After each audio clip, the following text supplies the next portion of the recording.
Hi everyone, my name is Anurag. Hello, I'm Priyanshi and we are international immigrants from India, and unlike everyone else, we are also running in the wild race of chasing the permanent residency. So every year approximately 300,000 international immigrants come to Canada from all over the world. But due to the ongoing pandemic, there had been a decline in the rate of immigrants because of the restrictions on the border.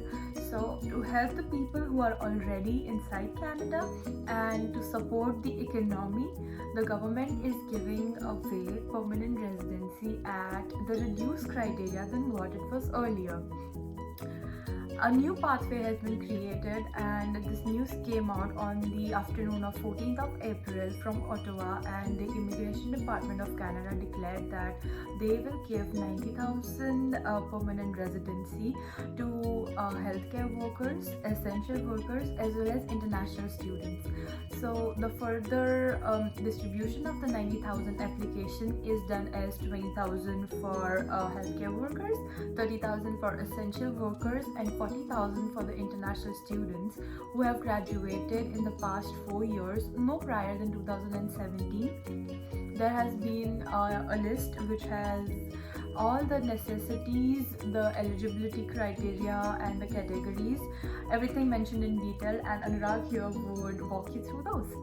Yeah, and I'm gonna tell you this thing also. I'm gonna put that link in the description so you can also go and research about yourself as well. So the eligibility for a healthcare worker and essential workers are they need a 1 year experience in Canada, and the IELTS requirement in that is CLB4. And also, it's just not a 1 year experience for all the healthcare people or essential workers. There are certain occupation which they have listed in this program, so you should have those job titles, then and only you are eligible for this program. And if I'm talking about the international student, then international student who have done their studies for 2 years, they are straightforward are eligible for this program. But if somebody have done 1 year program over here in Canada, and those programs are leading them to for these occupations which they have mentioned in their websites in these programs, then and only you guys are eligible for this program. And over here for the international students, you need CLB5 for this program. So, and you can apply for this program on May 6th. And I'm gonna recommend you all guys, please read these all the information which is given on the website, and just to get your all the documents properly before applying. So have everything prepared, all your credentials, all your documents by the night of 5th, and be more than ready in front of your computer screens on the 6th, because there is going to be super competition and it might also crash the government website. So once we have talked about the eligibility and the criteria, let's talk about how the people have reacted to this news in 2 days. To begin with, let's focus on the English proficiency test, which can be CELPIP or IELTS, but I guess a majority of the people prefer to go for IELTS exam. You wouldn't believe it, the IDP and the British Council, which are two institutes who conduct the IELTS exam, their online website has been crashed. There is so much traffic over there. They are not able to answer their phones. It is straight away going to voicemail. And prior to this announcement, their reply time was quite frequent if you drop in a mail. But I have dropped in an email. I guess it has been 1.5 days, but haven't heard back yet. The seats are not available, the date slots are full, and people are going crazy because of this. It is all haywire in 2 days. And do you also know that there has been so many mediators who are trying to take advantage of this opportunity and scam immigrants out of it? Yeah, and I would recommend, please don't follow any third party websites or apps to book your IELTS exam. Please go on the official website and book your exam, because I don't think so British Council and IDP allow to book anybody else for these exams. We have mentioned the link in the description. Yeah. You can just click there and try to book your slot. Slots, but I'm pretty sure right now it's It's like full.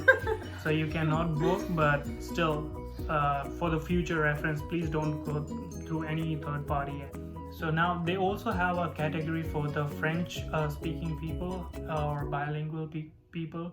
So if you are able to speak French, or if you have given exam in a French and you have a good band score, I would recommend you should apply, because for those people they have no cap, like they have no numbers given that these many people can apply. They have clearly mentioned if you know French you can apply and they will accept your application.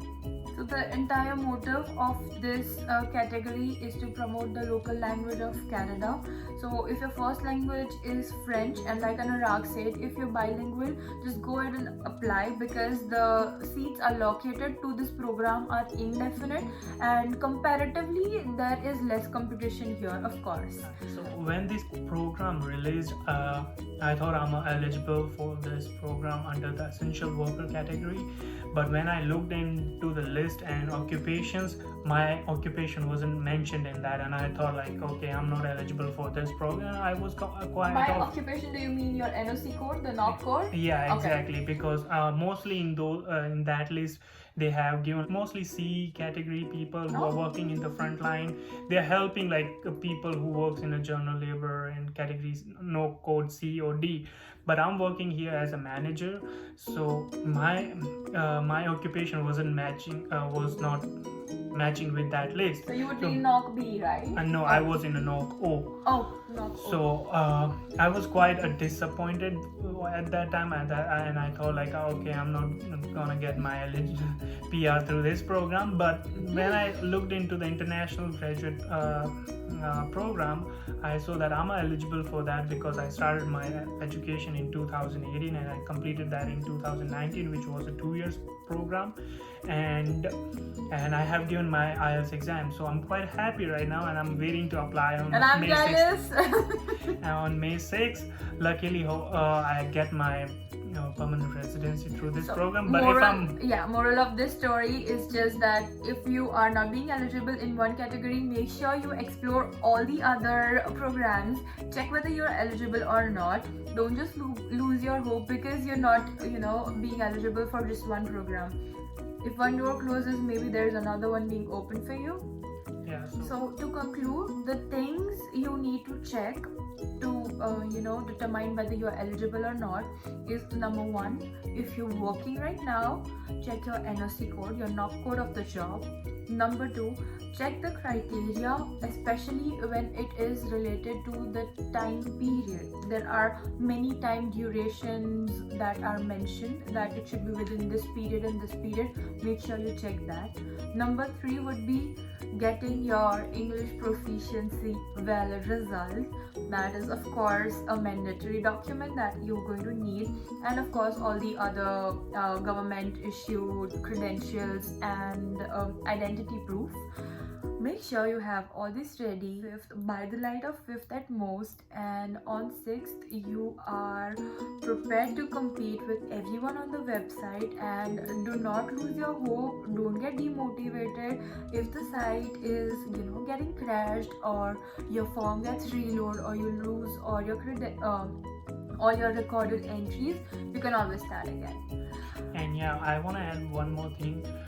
I'm not sure about it, but as we've seen this year, like Canadian government is really helping immigration to everybody. Like they dropped their CRS score up to 75, and now they introduced this program. So I'm pretty much sure if people who won't get selected for these programs, please don't lose your hopes. They might come with something new, and you all will get your permanent. Anurag was lucky enough that he became eligible for one of the programs, one of the categories that has been mentioned in these 3 major categories. But unfortunately, even though I'm an international student, I'm graduating on 23rd of April. Maybe I would also get my transcripts by 6th, but I wouldn't have my work permit in hand. Because most and mandatory condition for this program is you need to have a work permit and a letter of employment from your employer to apply for your permanent residency under this program. Quick question. So I have applied, if I've applied for my work permit online, I haven't had it in my hand yet, but it is on employed status and I am meeting all the eligibility criteria for getting a work permit, can I still apply? Well, you cannot apply in that condition because you need to have a confirmation for your work permit. If you do have that, then you can apply. But if you don't have a confirmation for your work permit, then you have to wait until you receive a confirmation. Wow, so unfortunately I won't be eligible to applying for any one of these categories, but all the best to anyone and everyone out there who are meeting the criteria and are being eligible to apply for one of these programs. So this is all we have got for you today. If you have any questions or concerns or you want us to address any of the points, please do comment down below in the comment section, and don't forget to like, subscribe and share our channel. Thank you. Good night. See you in the next video.